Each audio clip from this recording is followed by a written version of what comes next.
Un professeur influence l'éternité. Il ne peut jamais dire à son influence de s'arrêter. Toute influence, il faut le dire, est immorale. Influencer quelqu'un, c'est lui donner son âme. Si vous exercez une influence, eh bien, feignez au moins de l'ignorer. Madame, messieurs, bonjour, très heureux de vous retrouver ce mardi 13 avril de l'an de grâce 2021 pour une nouvelle édition de DBS Matin, la seconde du genre de cette semaine. Comme à notre habitude, nous allons continuer à analyser et surtout à décrypter l'information. Car comme j'aime le dire, la nourriture de l'esprit, c'est l'information. Quand cette information manque, on parle de constipation mentale. Par conséquent, on s'accroche aux rumeurs, à un langage ordurier, quartiésard et bien autre chose qu'on ne saurait citer ici. Bon réveil à toutes et à tous, Hotep à l'Afrique, Hotep au monde et bienvenue à cette autre édition de DBS Matin. Eh bien, le sujet que nous allons mettre sur la table au cours du débat de cette journée, eh bien, France-Afrique, les intellectuels africains au secours de Macron, l'Hexagone en perte d'influence, ce sera justement notre grande interrogation. France-Afrique, les intellectuels africains au secours de Macron, l'Hexagone en perte d'influence, ce sera justement notre grande interrogation au cours du débat. Ce matin, le sujet qui nous intéresse, France-Afrique, les intellectuels africains au secours de Macron, l'Hexagone en perte d'influence, c'est notre grande interrogation, en espérant justement que sur notre page Facebook, nous serons justement en direct et que nous n'aurons pas d'autres problèmes avec les propriétaires justement de ce réseau social. Docteur Jean-Paul Mbelek, bonjour, bienvenue à vous. Bonjour Steve, bonjour à mes companistes, bonjour à tous les téléspectateurs de DBS Matin, bonjour à l'équipe technique, et puis moi aussi, je vais commencer par... Un coup de gueule? Oui, remarque. Un coup de fâcherie. Allez-y. Bon, j'innove. La fâcherie, c'est la réception par le Premier ministre camerounais, oui, goûter de vaccins en provenance de Chine par un avion Air France. Trop de complots là. Ouais. Le vaccin vient de Chine, mais pas un avion Air France. Ouais. Ça sonne bizarre. Le vaccin que les Européens disent qu'ils en ont besoin maintenant. Maintenant, on fait feu sur tout bois, quoi. On veut le vaccin russe, on veut le vaccin chinois. Alors que tous ces vaccins ont des problèmes. Je vous ai écouté hier, vous avez parlé du Chili. Voilà, on sait bien que le vaccin chinois n'est pas... C'est de pipi de chat. Hein. Sinon, c'est un placebo. Voilà. Bon, j'ose pas dire qu'eux font du poison. Hein. Donc, je ne mets pas les Russes et les Chinois dans le côté de ceux qui fabriquent des poisons. Mais pourquoi pas des placebos de pipi de chat? Et finalement, pourquoi? Même si, quel que soit le nombre de doses qu'on prend, la démonstration étant mathématiquement faite, je vous ai dit, tu vas parler des... C'est pour ça que je fais ma fâcherie là.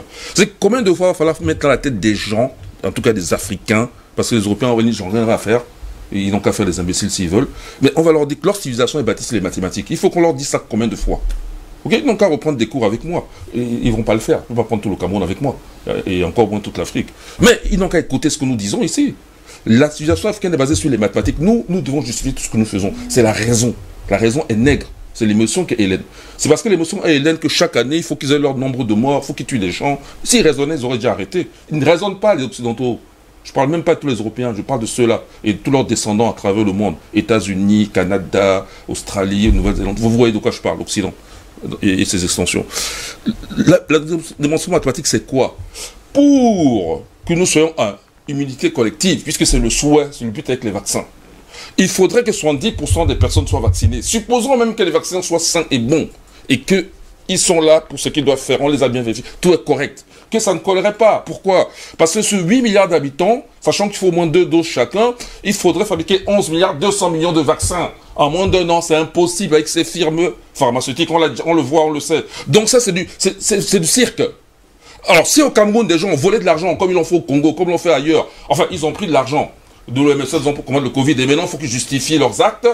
Eh ben, nous ressort nos maquettes, hein, on continue à le dire. Ils ont beau dire que la vaccination n'est pas obligatoire, mais il y a des gens naïfs qui se font avoir. Et c'est quand même nos frères. Ok? Donc, parce qu'on dit que c'est pas obligatoire, que ça y est, on dit bon, c'est bon. Non, c'est pas bon.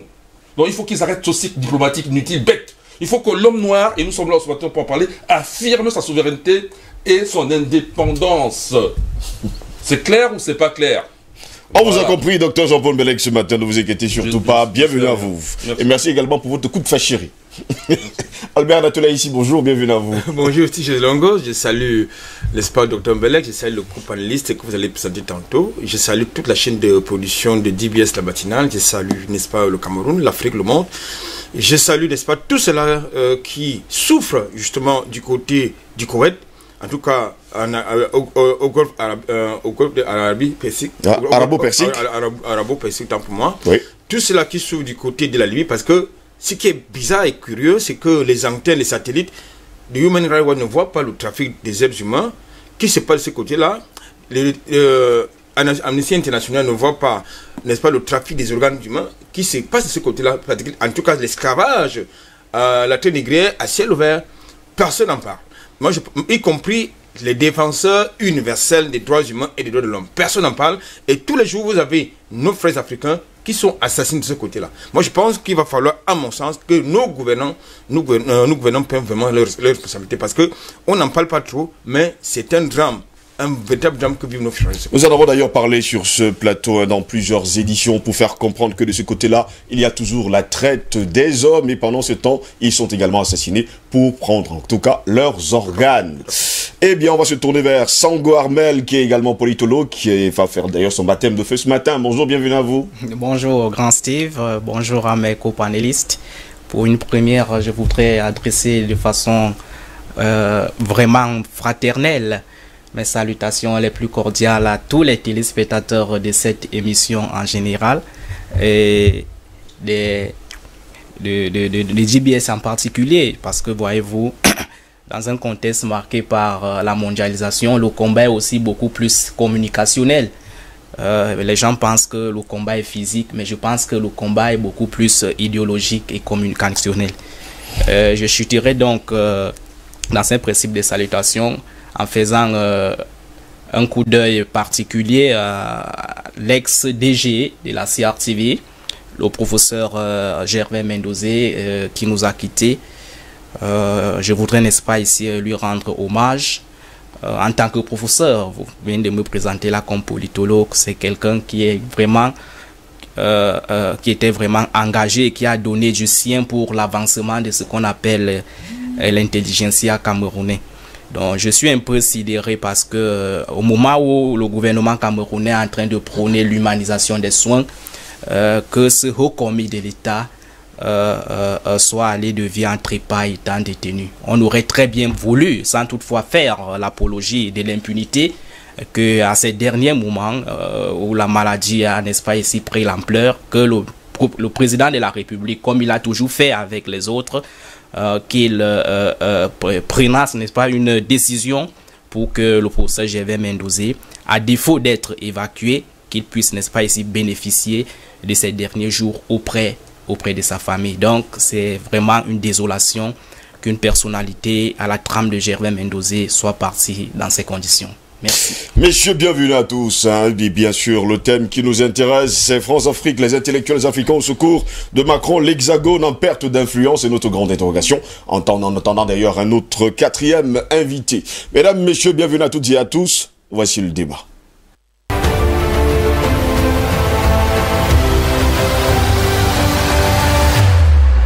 France-Afrique, les intellectuels africains au secours de Macron, l'Hexagone en perte d'influence et notre grande interrogation. Emmanuel Macron est soucieux de muscler sa jambe gauche en montrant une ouverture décoloniale qui apparaît à certains comme un énième rafistolage de la politique africaine de la France, selon l'anthropologue Jean-Loup Amsel. Selon lui, Emmanuel Macron aime à faire savoir que son positionnement politique repose sur deux jambes. Sa jambe droite, qu'il muscle activement depuis quelque temps, est dirigée vers l'élection présidentielle de 2022 et vise donc à ratisser l'électorat de droite et d'extrême droite. À cette fin sont édictées les lois sécurité globale, celles sur le séparatisme, et sont appuyées par les dérapages plus ou moins contrôlés de son ministre de l'Intérieur, Gérald Darmanin. L'ancrage droitier, voire extrême droitier d'Emmanuel Macron ne lui fait pas néanmoins oublier sa jambe gauche, ne serait-ce que parce qu'il craint la désertion du vote de gauche et d'extrême gauche au second tour de la présidentielle, celui-là même qui lui avait assuré un succès massif, c'était en 2017. Déjà en février 2017 à Alger, alors qu'il n'était que candidat, Emmanuel Macron avait qualifié la colonisation de crime contre l'humanité, entre guillemets, déclenchant un débat majeur dans sa campagne.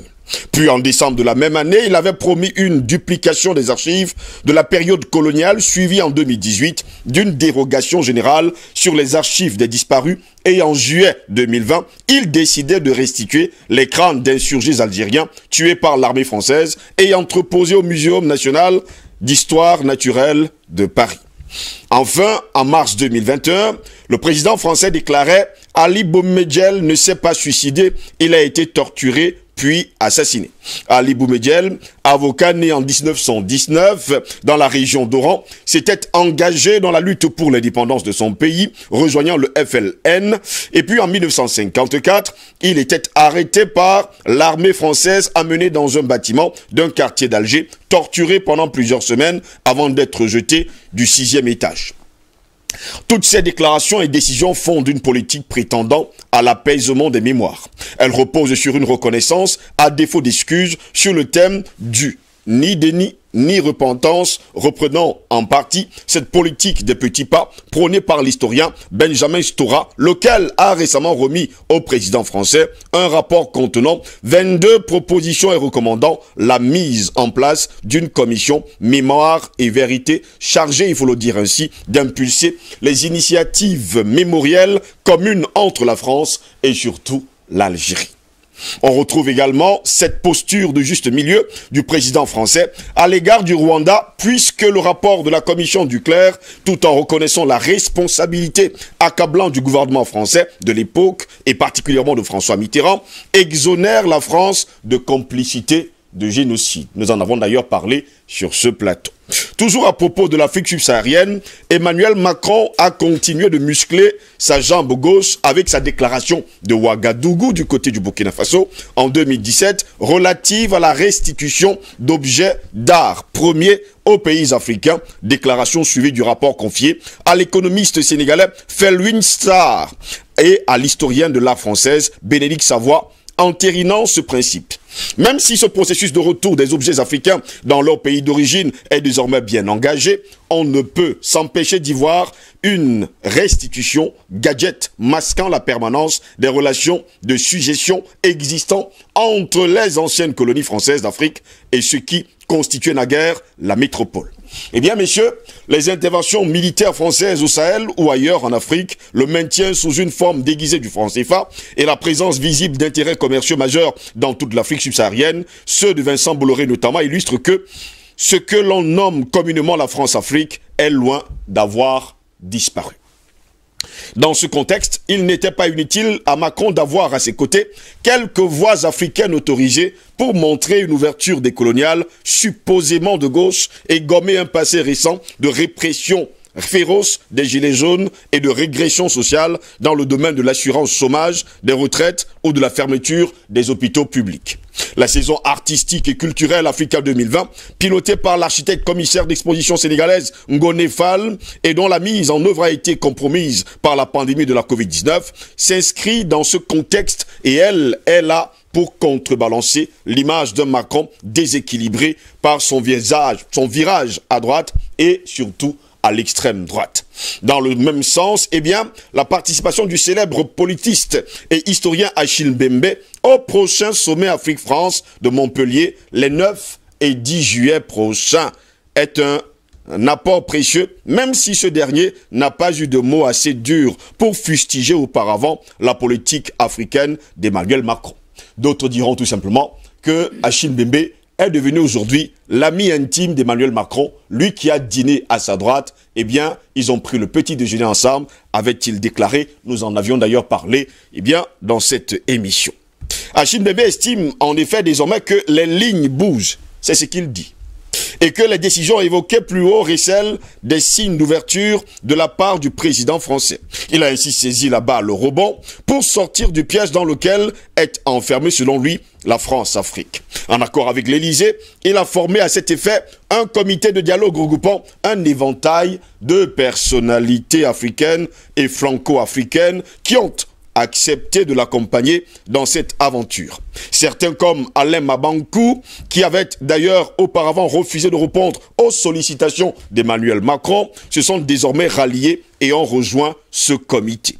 Messieurs, pour terminer, sous l'égide de cet aéropage, Achille Mbembe pilote un cycle de débats d'idées dans 12 pays africains et dans la diaspora en vue de ce prochain sommet. Un échange de 90 minutes avec le président Macron lors du sommet de Montpellier se fera ainsi sur la base de propositions fortes émanant de ces débats. C'est ce qu'on nous fait d'ailleurs savoir. Et d'ailleurs, le libellé Afrique-France de ce sommet dénommé France-Afrique jusqu'en 2010 dessine bien l'esprit de cette future rencontre. Il s'agira, selon Achille Mbembe, de se saisir de la conjoncture présente pour relancer les dynamiques entre la France et l'Afrique. Le président Macron, pour lui, il aura ainsi demandé à ce groupe de personnalités, au groupe de discussion, de lui mettre la pression afin d'aller de l'avant. L'idée générale exprimée par Achille Mbembe étant que la France n'est pas responsable de tout ce qui se passe de négatif dans les ex-colonies françaises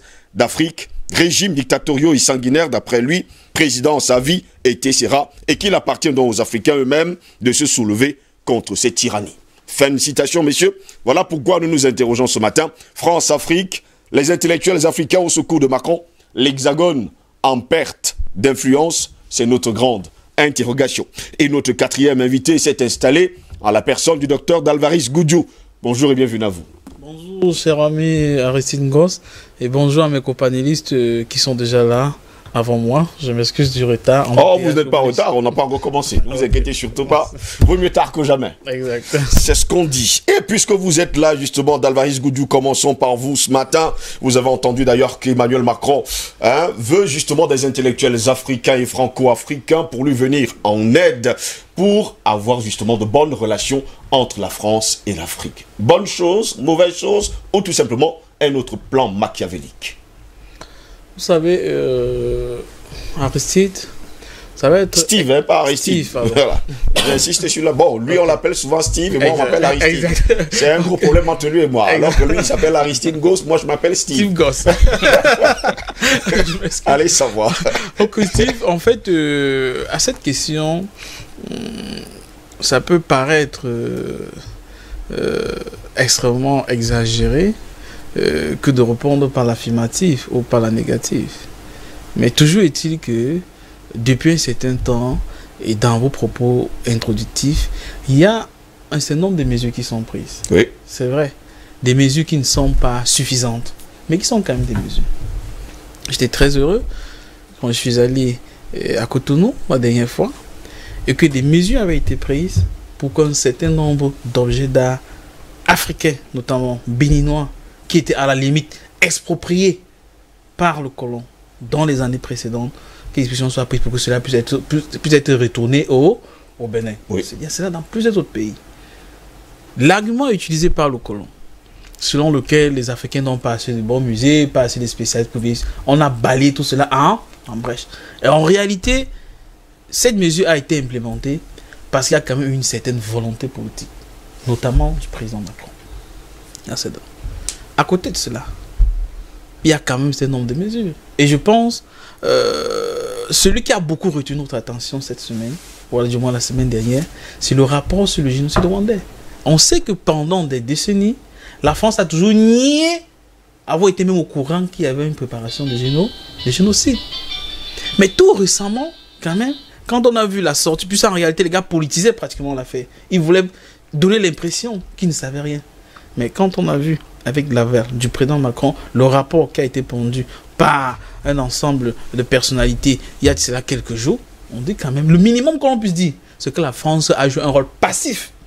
C'est-à-dire qu'ils ne peuvent pas dire qu'ils n'étaient pas au courant. Ils soutenaient pratiquement un camp contre un autre camp. C'était des choses qui n'étaient même pas à voir il y a cela quelques temps. Et maintenant, ils disent qu'un comité d'historiens, tant français que rwandais, doit maintenant travailler pour pousser, pour comprendre encore plus la responsabilité de la France. Ça, c'est un élément qu'on ne peut pas négliger. Maintenant, par rapport à ce que vous dites, notamment l'un des cas les plus récents, au sommet France-Afrique ou Afrique-France de juillet prochain, à Montpellier, le président Macron a sollicité un historien et philosophe, Achille Mbembe. Je vais un peu rentrer, vous savez, je suis chef d'entreprise et j'ai un cabinet de business consulting. Il nous arrive d'être consultés pas les entreprises qui s'installent en Afrique ou pas les entreprises qui sont déjà installées en Afrique. Et l'un des fondamentaux, là on fait l'audit, l'un des fondamentaux, quand on fait l'audit, c'est de faire un diagnostic froid de la situation. La plupart des entreprises où nous sommes sollicités, en élément, il y a la crédibilité, mais surtout c'est parce que nous sommes externes à l'entreprise. C'est-à-dire que vraiment les dispositions sont prises pour qu'il n'y ait pas un conflit d'intérêt. C'est pourquoi, sur cet aspect-là, je dis, je ne vais pas cracher sur cette proposition de Macron. Puisqu'en réalité, la première conclusion, ou alors la conclusion de phase, c'est que les relations entre la France et l'Afrique se trouvent très, très mal. Tant mieux. Il y a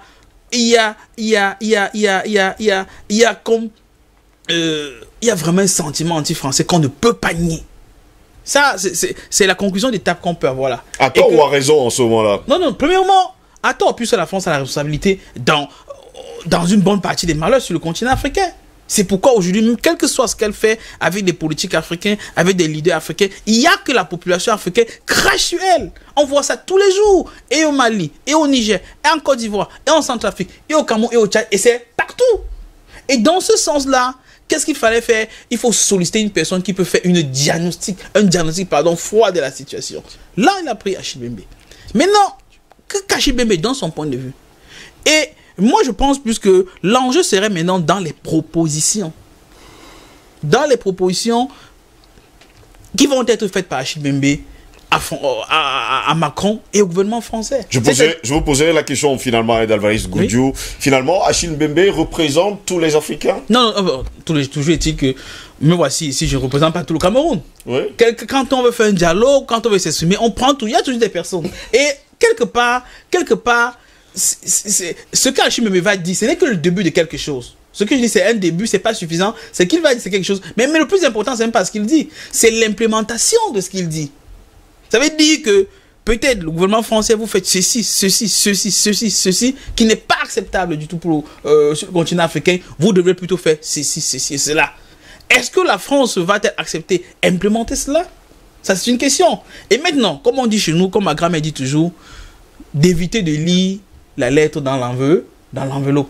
Pour dire quoi? Que moi, je préfère encore que, j'espère que Achille Mbembe va faire un diagnostic froid de la situation et que les propositions qu'il va faire au gouvernement français vont être conformes à la réalité. Ça, c'est dingue. Mais surtout, à côté de cela, que le gouvernement français va prendre les dispositions pour implémenter cela. Vous avez cité des cas importants, comme l'Algérie par exemple. Une tonne de crimes commis par la France en Algérie étaient niés pendant longtemps. Et vous savez, on ne peut pas avoir une relation saine basée sur le mensonge.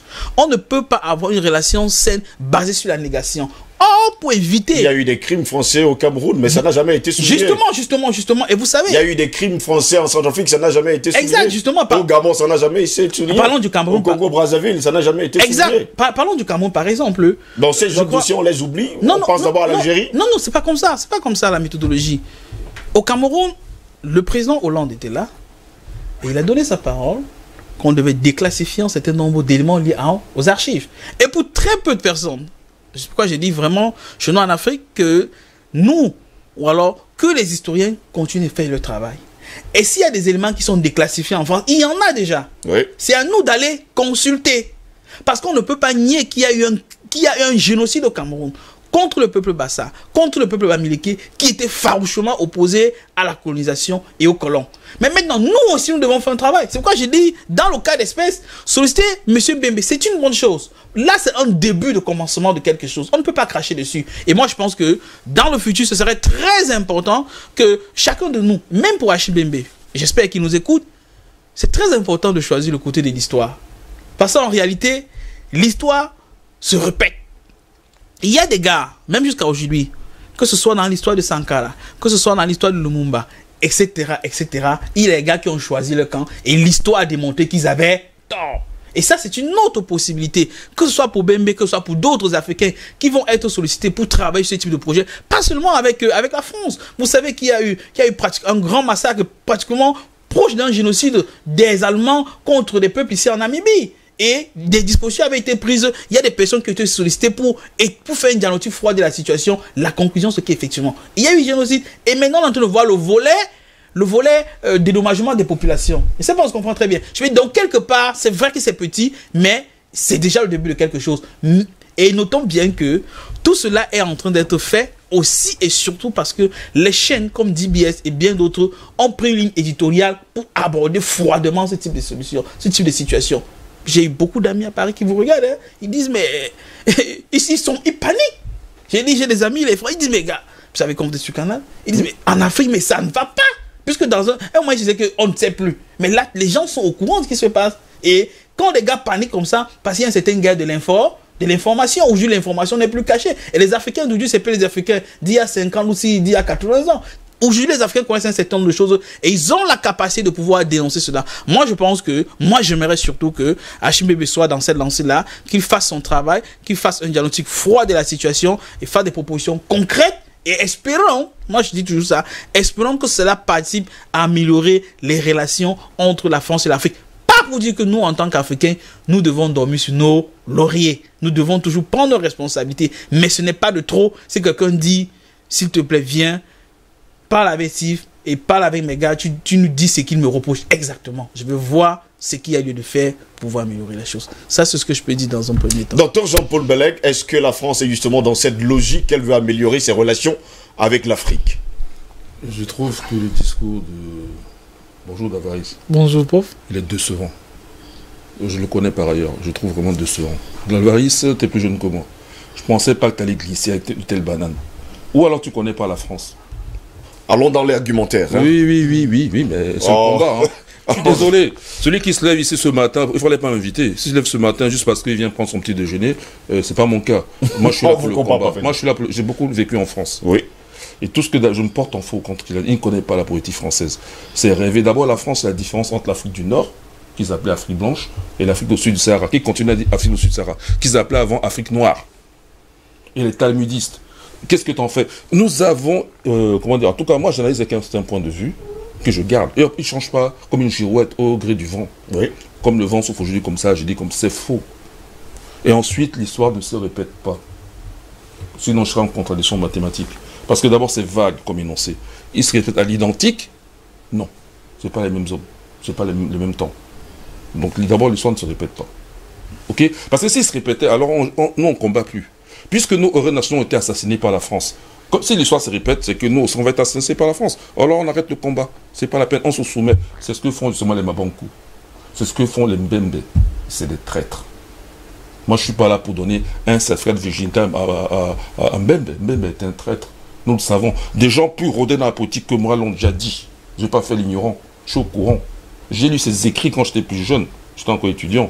Hein? Mais je sais que c'est un traître. Et d'ailleurs, on m'a pointé certaines choses qu'il a même dit sur Oumniobé qui ne sont pas correctes. C'est un traître. Il faut dire les choses comme elles sont. Macron, et la politique française n'est pas comme tu dis. Là. Il y a pas, Macron n'aura aucun vote du côté de l'extrême droite. Parce que la droite, l'extrême droite se confondent maintenant. Moi, j'ai vécu en France, je connais la politique française, pour avoir vécu sur place. Je sais comment on traite les Noirs. Moi, j'ai fait le lycée Carnot. J'étais lycéen. J'ai eu mon bac là-bas. J'ai fait mon université là-bas. Mon doctorat, c'est là-bas. Alors, j'ai eu des enfants là-bas, ils sont encore là-bas. Donc, je ne connais pas la France. Je connais. J'ai été au plus, j'étais comme ça, l'énergie atomique, au plus près. La sommité de la recherche française. Alors, donc, tout ça. Bon, pourquoi je n'ai pas les avantages de Mabankou? Parce que moi, je ne suis pas servile. Et on me respecte pour ça. Eux, ce sont des serviles. Il n'y a pas que les endocolons. Il y a aussi des gens, depuis qu'on a subi l'esclavage, qui sont serviles, obséquieux. Et qui finalement n'ont même pas compris c'est quoi l'argent. Ils veulent vivre ils veulent se vautrer dans le luxe. Et ils veulent y continuer. Aux dépens du peuple. Et le peuple n'est pas dupe. N'est-ce pas, ils ont compris ça. Par contre, là, je suis d'accord avec toi. Ça, c'est clair que la population a les yeux ouverts. S'ils ont compris ça, ils n'auront pas gain de cause. L'extrême droite, c'est pour Marine Le Pen. Ça ne peut pas être pour Macron. Mais Macron est en train de surfer justement entre l'extrême droite et la gauche. Vous jouez sur les mots. Moi, je ne suis pas mathématicien. Parce que tu as mis les mots, donc ça change la situation. Je pose la question. Mais non, c'est pas un magicien. Les gens, ils ne sont pas bêtes non plus. Il a massacré les gilets jaunes, les a assassinés. Ça, c'était jamais vu. Parce que là, on parle... Vous parlez comme si c'était seulement des mots qui défilaient. Mais on parle parce qu'il y a une réalité. On fait que commenter la réalité ou l'interpréter. Attends, de quoi il s'agit? Il a tué des gilets jaunes. Il y a des gens qui sont morts, enterrés. Il y en a encore qui sont en jugement jusqu'à aujourd'hui, qui sont en prison. Il n'y a pas la liberté de parole en France. Macron est perdu. Parce que s'il y avait vote pour l'extrême droite, c'est Marine Le Pen. La droite va avec l'extrême droite, c'est Marine Le Pen. Ou alors, peut-être que quelqu'un sort du chapeau. Mais ça ne peut pas être Macron. Et d'ailleurs, les Africains, le fait d'être des Africains ne peut pas le racheter aux yeux des Gilets jaunes. Vous oubliez quel racisme en France? Non, personne ne peut Alors, l'oublier. les nègres et les arabes, est-ce qu'ils sont du même côté que les blancs? Maintenant, ils disent même de souche. Est-ce qu'on est du même côté? Il y a pas longtemps, il y a eu un problème avec Audrey Pulvar, juste parce qu'elle a dit que dans les assemblées où les gens viennent parler de leurs problèmes, parce qu'ils subissent la discrimination raciale en France, si les blancs peuvent entrer, mais ils te taisent. Parce que c'est comme dans les communautés, on l'a critiqué. Et qui l'a critiqué, c'est ceux qui se disent blancs. Il n'y a pas de solidarité de ce côté-là. Il faut que ce soit clair. Donc, si Macron veut soigner l'Afrique, alors il ne soigne pas les gilets jaunes, il ne soigne pas les problèmes français. Et s'il s'occupe de l'Afrique, alors en oubliant la France, alors qu'il s'occupe d'abord de la France, parce que la France est au plus mal. Aussi bien au niveau du problème sanitaire, on voit comment on traite le problème du coronavirus, de Covid-19, mais aussi au niveau économique, la France est au plus mal. Beaucoup de gens, il y a même des suicides, beaucoup de gens perdent leurs emplois, l'école ça va pas, maintenant c'est l'école au rabais, parce qu'on fait les cours online, c'est pas en présentiel, et quand on est en présentiel, et on discrimine d'un quartier à un autre, il y a les quartiers où les gens peuvent faire leurs cours, les quartiers où ils ne peuvent pas. Les quartiers pauvres, comme en Seine-Saint-Denis, ils ne peuvent pas, mais dans le 16e, ils peuvent être à 40 dans une classe pourvu qu'ils portent le masque. Attendez, il y a la discrimination. Il n'y a pas cette solidarité-là. Dans le fait de se racheter à, entre guillemets, supposons que ce soit le cas. C'est ce qu'on dit d'ailleurs, hein, entre guillemets. Et ce n'est pas le cas vis-à-vis de l'Afrique. Et ce n'est pas le cas, moi je le dis, de l'Afrique ne le rachèterait pas vis-à-vis des Français. Voilà. Donc, de toute façon, cette élection-là, pour lui, est très compliquée. Il y a les talmudistes. Soit ils ont quelqu'un d'autre sous le chapeau, comme l'avait annoncé Attali. Macron était un one-shot. Oui. Soit, alors, ils vont jouer la carte Marine Le Pen. Parce que Macron ne peut pas à nouveau avoir gain de cause aux yeux des Français. Ou alors, Macron aura gain de cause, mais ça sera clair que les élections sont truquées. Moi, je pense que les élections sont truquées. Mais là, ça sera vraiment évident que les élections sont truquées. Donc, ce côté... Alors, ok. Revenons donc sur les intellectuels africains. Intellectuel, c'est facile à dire. Hein. Mbembe est philosophe. Mbembe est écrivain. Oui, je vois ses œuvres. Je lis, j'ai même déjà lu. Mais il est philosophe. Ok, quelle est sa théorie philosophique? Je vois. Oui, son travail dans son domaine contre le mien dans mon domaine. Moi, je sors mes travaux. Qui sortent ses travaux? Parce que c'est facile, on dit il est philosophe. Il n'a produit aucun travail dans ce domaine. Il n'a aucune théorie valable dans ce domaine. Il n'a aucune proposition dans ce domaine. Comment on peut dire qu'il est philosophe? Ça, c'est facile. Ça, c'est la glissade qui permet de le mettre là devant les Africains qui vont dire « Ah, on a un philosophe qui va parler pour nous. » Mais non, il n'est même pas philosophe. Je suis désolé. Il y a une définition du mot philosophe. Il n'a produit aucun travail de philosophie. Il n'a même pas un diplôme qui dit que ça c'est un philosophe. Et quand bien même il aurait, le plus important c'est le travail que tu produis. Parce que si on doit lui faire confiance, il faut qu'il nous démontre que son travail nous apporte cette confiance-là. Moi je vois c'est moi des gens qui ont faim et qui s'en foutent de leur peuple. Ils sont prêts à trahir, ils sont obséquieux et serviles. C'est comme ça que je vois. Donc, ces intellectuels. Donc, pour vous, jusqu'à peu près contraire. Je barre le mot intellectuel même. Il n'y aura jamais de bonnes relations entre l'Afrique et la France. Un vrai intellectuel, on l'a déjà expliqué. Moi, j'entends au sens de Sartre. Hein, oui, oui. Pour citer un Français. Vous voyez, je suis gentil, je suis un Français, Sartre. Voilà. Eh bien, il doit être organique, il doit s'occuper de son peuple. Mais ça, c'est pas le cas. Oh, il n'est même pas technicien de savoir pratique, puisque je dis qu'il n'a pas produit d'œuvre en philosophie. Mais pourtant, Achille Mbembe a souvent été très violent contre le pouvoir. A été, ça s'appelle has-been. A été, il a été. C'est le passé. Nous vivons le présent. Les sociétés évoluent. On peut très bien être nationaliste au départ et après devenir traître. Et inversement, on peut très bien être du côté des traîtres et à mon les yeux s'ouvrent, on devient nationaliste. On vous a compris, hein, docteur Jean-Paul Mbelek. Albert Anatola ici, jusqu'à preuve de contraire pour vous également. Ce n'est que de la poudre aux yeux. Il n'y aura jamais de bonnes relations entre la France et l'Afrique. Et que jusqu'à preuve de contraire, ce que Emmanuel Macron est en train de jouer, c'est juste pour enfin, je ne sais pas si là ou si la France a déjà eu cela, un autre sentiment sur le continent africain. Déjà, il faut mettre dans son contexte le fameux sommet qui est prévu du 9 au 10 juillet prochain. Du côté de Montpellier? Il faut le mettre dans son contexte. Dans un triple contexte. Le premier contexte, il est sanitaire. Je crois que le docteur Belen en a parlé. Le second contexte, c'est le contexte diplomatique, politico-diplomatique, oui, où justement la France se rend compte que les pays africains qui considéraient comme étant son précaré ont trouvé d'autres alternatives justement politico-diplomatiques telles que la Chine, la Turquie et la Russie qui lui donnent les insomnies. Le troisième contexte, c'est le contexte justement de l'élection présidentielle qui se profile à l'horizon, dont là, Macron est en pleine campagne marketing. Il faut le dire. Maintenant, pour revenir à la problématique fondamentale, principale, qui est mise en débat, moi, le casting, ça me pose un problème. Ouais. Le casting me pose un problème déjà parce que pourquoi est-ce qu'on doit aller à Paris pour discuter des problèmes africains? Pourquoi? Vous savez, ça me rappelle les éléments de son interview qui est passé en novembre 2020, où il a pris l'engagement unilatéral de procéder au renouvellement générationnel et politique et démocratique. Il est question de procéder au renouvellement générationnel et démocratique. Oui. De manière unilatérale. Quand j'ai dit cela, et je constate également que, en réalité, Macron met sur la table les éléments de prédation perpétuelle sur le continent africain. Parce qu'en réalité, les interlocuteurs que lui a choisis ne sont pas représentatifs justement ni des problèmes des pays africains, ni représentatifs de l'intelligentsia africaine, ni représentatifs des combats des Africains. Et là, je rejoins Khalid Beyala qui a fait, il n'y a pas très longtemps, une chronique dans ce sens. C'est-à-dire qu'il a choisi les interlocuteurs qui ne se sont jamais appropriés les problématiques fondamentales, telles que, par exemple, les accords de coopération, tels que, n'est-ce pas, le contentieux historique, Oui. tels que le franc CFA. Donc, ce sont les interlocuteurs qui ne se sont jamais appropriés ces problématiques pour les mettre dans l'espace public. Là, je suis d'accord avec Alice Biyala. Le second problème que cela me pose, je parle de cette réunion, enfin de cette messe qui va se tenir en juillet prochain, du côté de Montpellier, c'est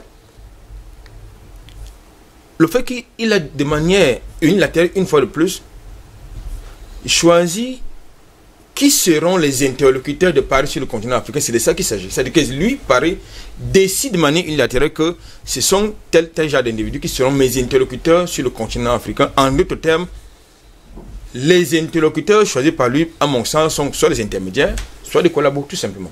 C'est-à-dire qu'en plus, n'est-ce pas, des espions français qui polluent notre espace, qui a dit les espions français qui travaillent pour le compte de la France, qui polluent notre espace, notre environnement. Il a choisi il a choisi de nouveaux intermédiaires, de nouveaux collabos sur le continent africain. Et il y a quelque chose quand même de cynique dans cette affaire.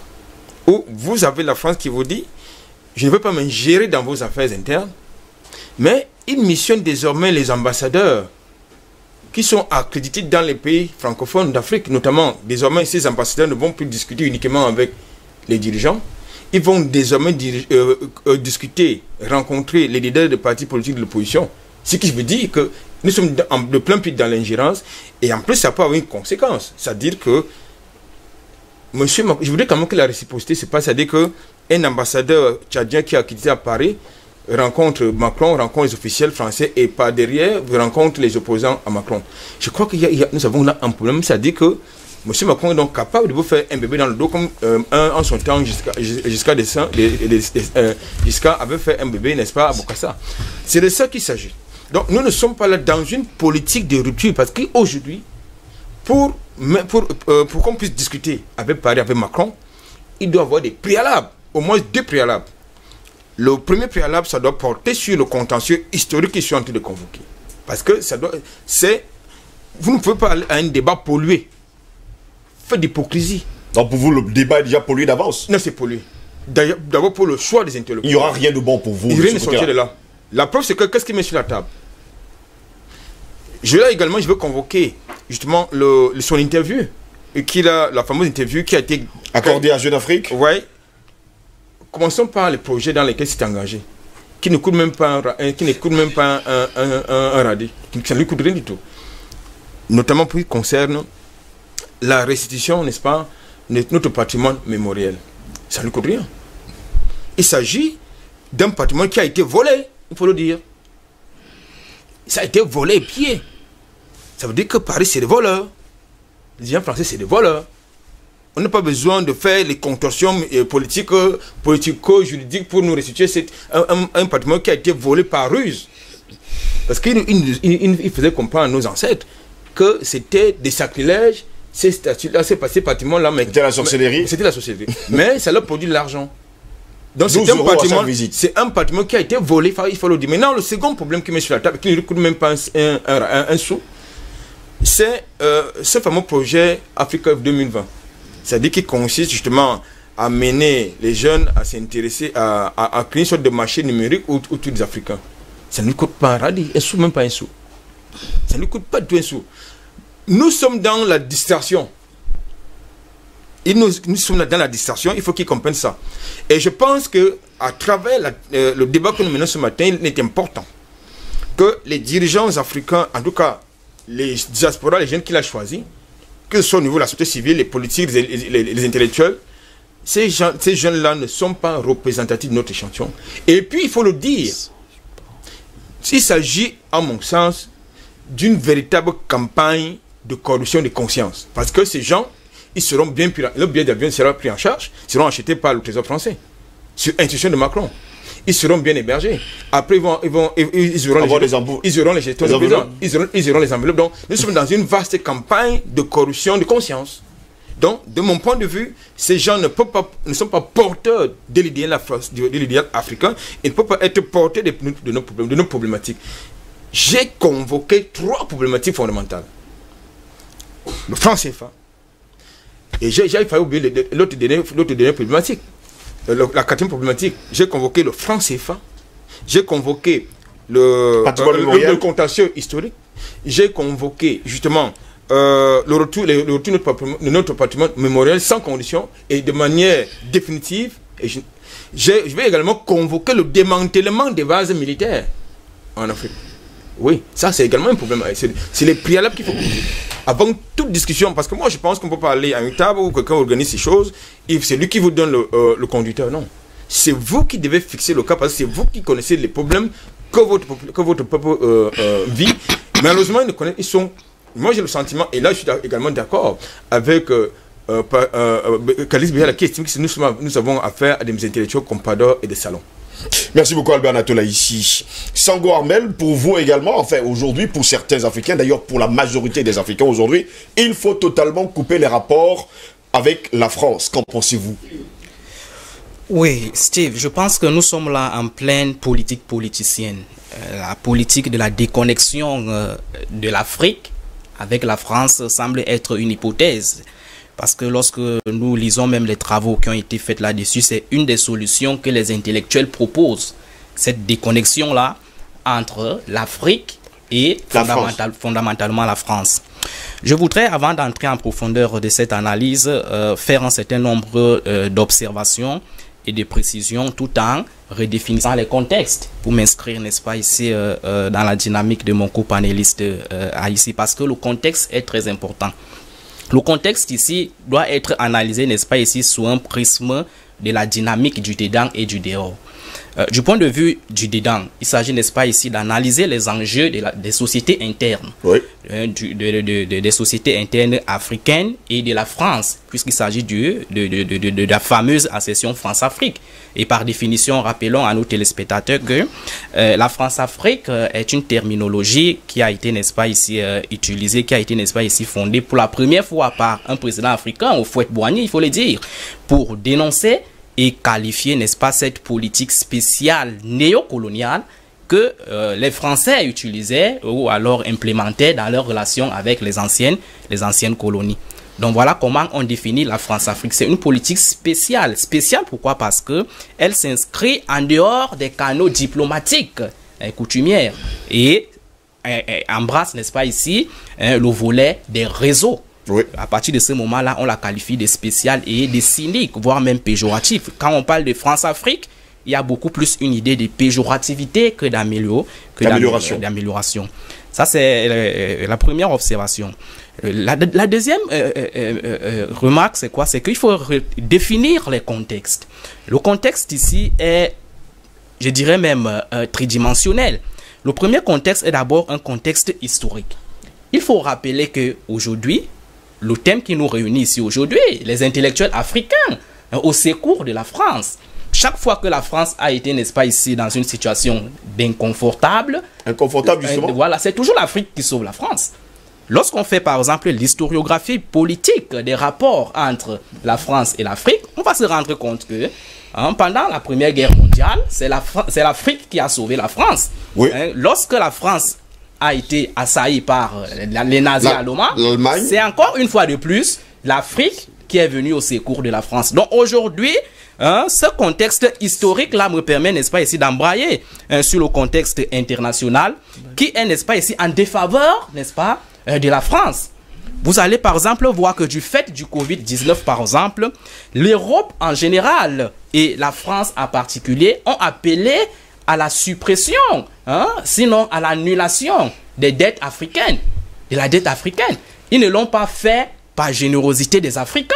Ils l'ont fait parce qu'ils ont compris que il y a une sorte d'irruption dans ce domaine, dans cette conjoncture internationale, des nouveaux acteurs, tels que la Chine, tels que la Russie, qui mettent aujourd'hui en mal, par exemple, cette France-là, qui avait longtemps considéré l'Afrique comme étant son ventre géopolitique et géostratégique de développement.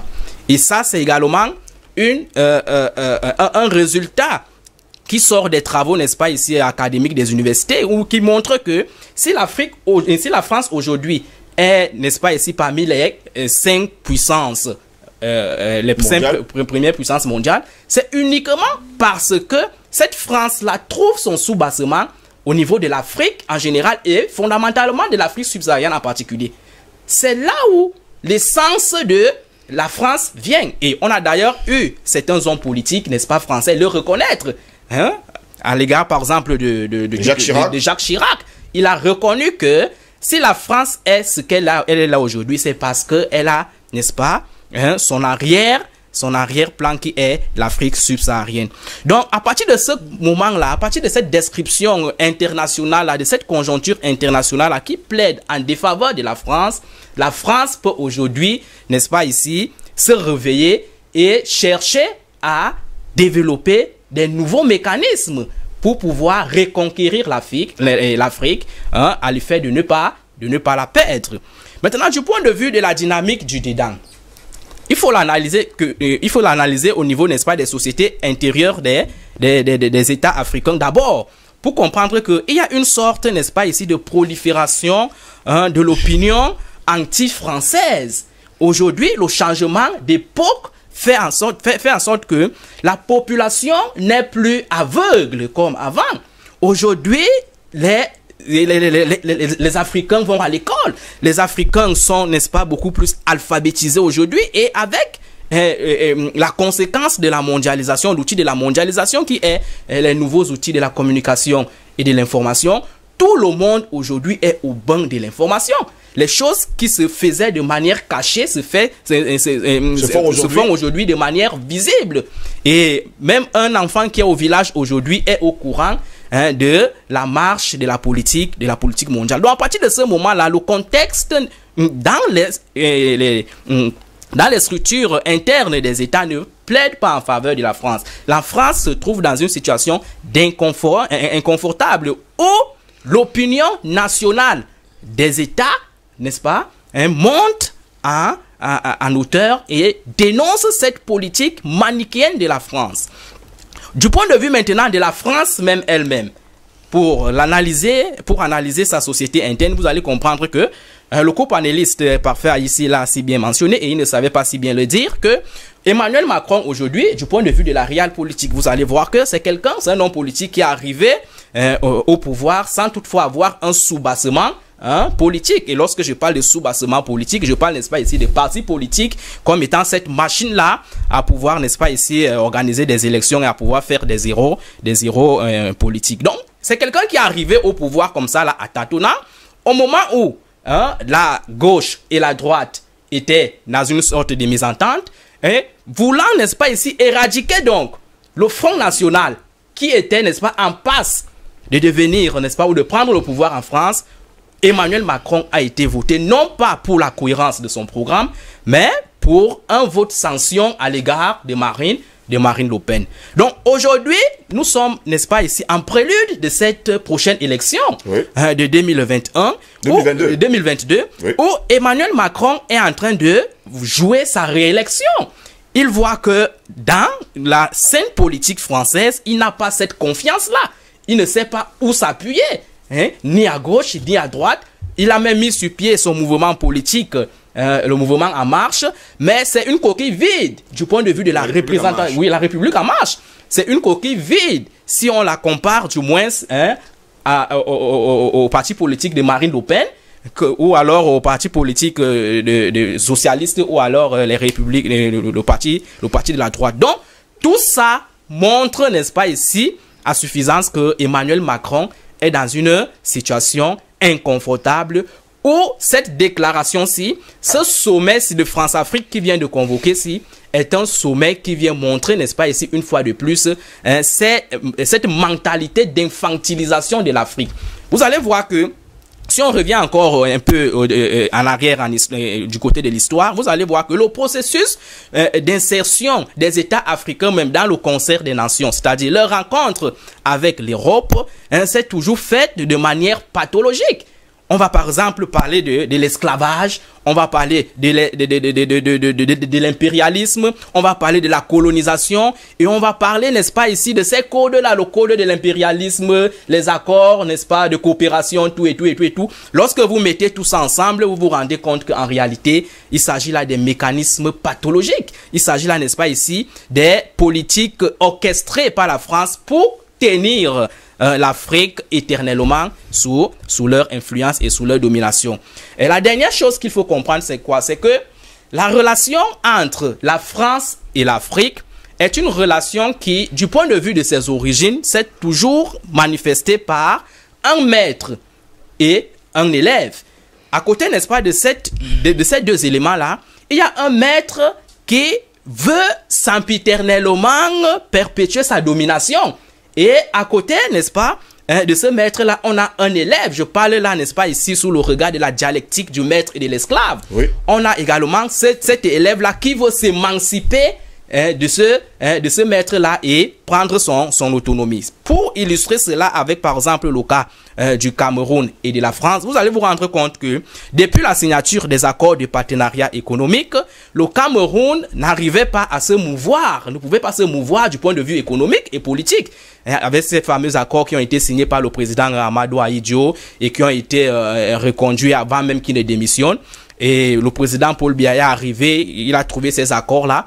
Mais au fil et à mesure que le temps s'est écoulé, on a vu comment le président Paul Biya s'est émancipé progressivement de cette fameuse domination entre la France et le Cameroun.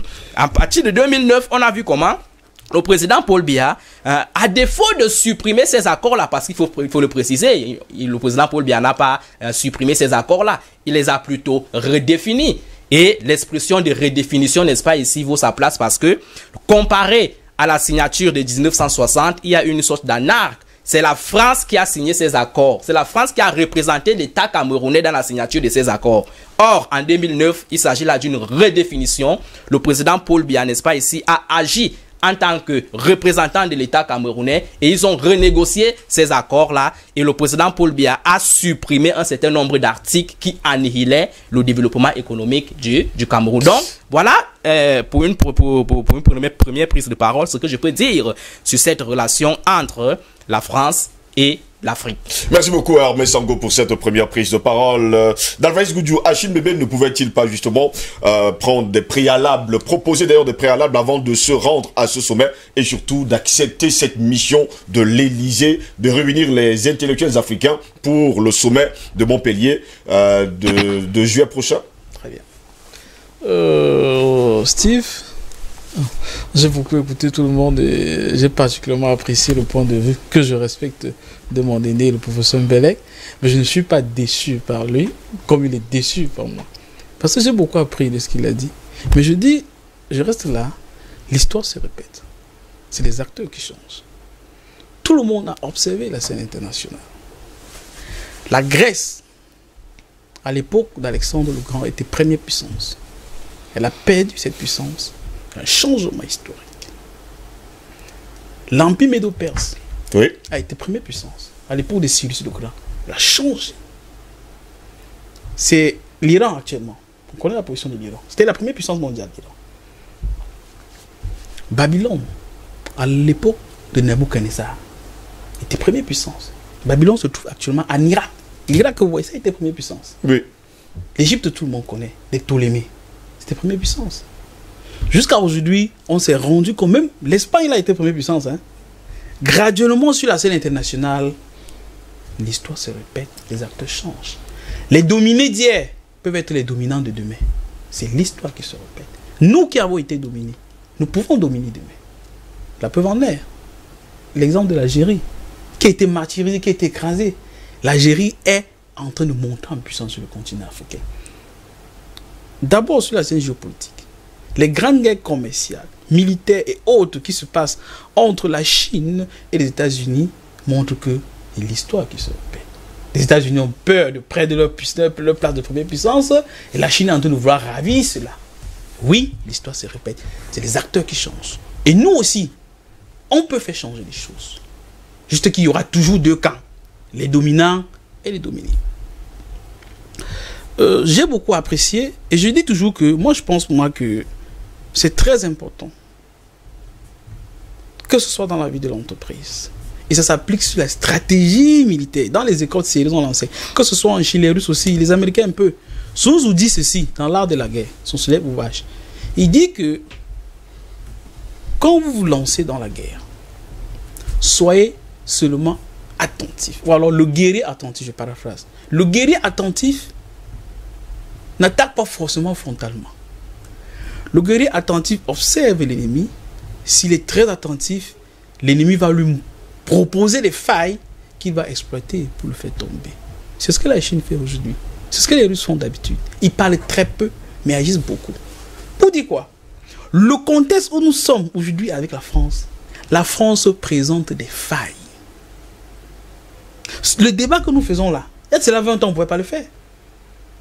Les étudiants promis sont où pour le franc CFA? À peine il a évoqué cela, il a été neutralisé. Quand vous parlez, la question des objets d'art, mais c'était du vol.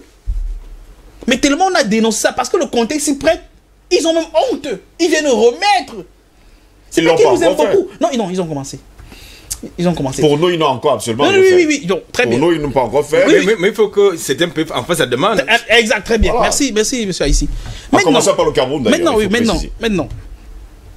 Je dis que, comme nous le disons tous, c'est même une des raisons pour lesquelles, quand des gens chez nous, que ce soit à la maison, dans la société, dans l'entreprise, quand une personne commet une erreur, on discipline la personne. C'est pourquoi il y a des maisons d'arrêt. Parce qu'on dit que seuls les idiots ne changent pas. On tire des leçons. La preuve en est. Nous connaissons la relation aujourd'hui entre le Japon et les États-Unis. Le premier allié des États-Unis en Asie, là, c'est le Japon. Mais quand même, les Américains, ils ont balancé la bombe atomique sur eux. Hiroshima et Nagasaki. Ils ont balancé la bombe atomique sur eux, là. Ouais. Tout le monde sait, jusqu'à aujourd'hui, que quel que soit le contexte où nous sommes, quel que soit l'endroit où nous nous trouvons, c'est important d'avoir le dialogue. Ça veut dire, même avec l'ennemi. C'est pourquoi, entre les Américains et les Russes, à un moment, ils se sont dit, même si on est ennemis, il y a une ligne rouge entre les deux. Tout le monde le sait. Que ce soit aujourd'hui, même dans les conflits en Syrie, même en Ukraine, ils ont des lieux de contact. Je veux dire, on se tire tous les jours, hein, mais il y a un lieu de contact. On vous Et suit. moi, je dis que je suis de ceux qui pensent que on ne lit pas la lettre dans l'enveloppe. On ne juge le maçon qu'au pied du mur. Jusqu'à la France surtout, elle a des difficultés énormes aujourd'hui là. Donc pour vous, il faut attendre justement le sommet pour savoir ce qui va en ressortir. Merci infiniment. Parce que moi je dis, c'est ça, on ne peut pas juger quelqu'un qui... Parce que vous dites que HMB est parti au sommet. Un sommet qui n'a pas lieu, comment il est parti? Le sommet c'est en juin. On l'a sollicité pour faire un diagnostic. Nous, Africains, on dit juste que ce qu'il va dire est mauvais. Mais ça c'est sérieux, nous aussi. Ils sont quand même un peu raisonnables. Attendons qu'ils disent quelque chose et que ce qu'ils disent ne soit pas bon. On dit, ok, tu as mal dit.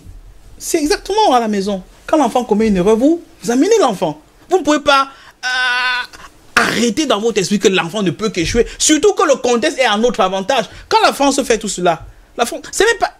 surtout moi, En tout cas, pour bon nombre d'Africains aujourd'hui, ces personnes qui vont aller justement à ce sommet de Montpellier en juillet prochain ne sont pas représentatifs des Africains souches, hein, qui souffrent, qui connaissent ces souffrances. Non, c'est pas comme ça. Ah, justement, fait non, sur le continent africain. Premièrement, on les a pas dit d'aller. On les a pas dit d'aller.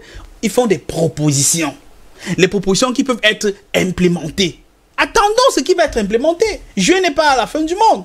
Et après, là, on tire les leçons. J'ai dit, nous sommes en train de parler d'une France qui hier niait tout rôle dans le génocide rwandais. Le rapport sort de chez eux dit que vous avez une responsabilité. Et c'est de chez eux que ça vient. Tout à l'heure, Albert Anatola ici parlait justement des préalables. Il parlait par exemple du franc CFA, des bases militaires sur le continent africain. Très bien. On parle également des accords Très coloniaux, bien. tout ça. Exact. Pourquoi est-ce que Achille Mbembe, qui représente justement tous ces intellectuels comme Alain Bamakou également en fait partie, Oui. pourquoi ne pas s'asseoir pour dire à la France, avant de parler avec vous, nous avons besoin que vous effaciez le franc CFA, vous enlevez en tout cas sur le continent africain les bases militaires, les accords coloniaux, et que le patrimoine mémoriel de l'Afrique retourne justement à ces pays. C'est ce qu'on appelle un diagnostic, mon cher ami Steve. Ça veut dire qu'actuellement, le document n'existe pas encore. Attendons que Bembe fasse son rapport et qu'on voit qu'il n'y a pas cela dedans. On ne peut pas dire maintenant qu'il n'y aura pas.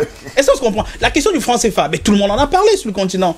Si HBB n'aborde pas la question, oui. Et en plus, moi, je dis sincèrement, je ne le connais pas personnellement, oui, mais je ne peux pas dire qu'il est traître. C'est un mot quand même fort, hein, prof. C'est un mot très fort. Il est traître. Oui, je refuse pas, prof. Je dis, je m'exprime. Vous allez... Je répète combien de fois? Ok, non, ça va. Mais... Attends, prof, s'il te plaît. Vous avez parlé. Et je laissez terminer, Dalvaris, on revient avec vous. C'est ça, non? Je dis pas non. Ok, merci. Merci. Je dis ceci, je dis que partout dans l'histoire, les dispositions ont été toujours prises. Oui. Il y a eu un dialogue. Et généralement, dans le dialogue, on résout un certain nombre de problèmes. Et on fait l'économie de beaucoup d'autres choses. C'est ça qui fait la puissance de la Chine. La Chine est en train de combattre pour Hong Kong. Hong Kong, c'est un territoire chinois. Tout le monde le sait. Arraché par les Anglais. Oui, dans les années 1800. Et ils ont fait, comme la Chine était sous toute les pressions, la guerre de l'opium, tout le reste, ils ont signé un accord qui devait utiliser ça pour 99. La Chine pouvait attaquer Hong Kong. Même aujourd'hui, la Chine peut attaquer Taïwan. Si la Chine attaque Taïwan, le rapport de force le demande. 2 semaines, elle a pris Taïwan. Elle a les moyens militaires financiers pour gagner Taïwan. Mais les Chinois, ils gardent le calme. C'est ce qu'ils ont fait avec Hong Kong. Il y a une autre ligne de front, vous avez oublié, qui s'appelle Singapour. Oui, on y arrive. On y arrive. Je prends le cas de Hong Kong. Oui.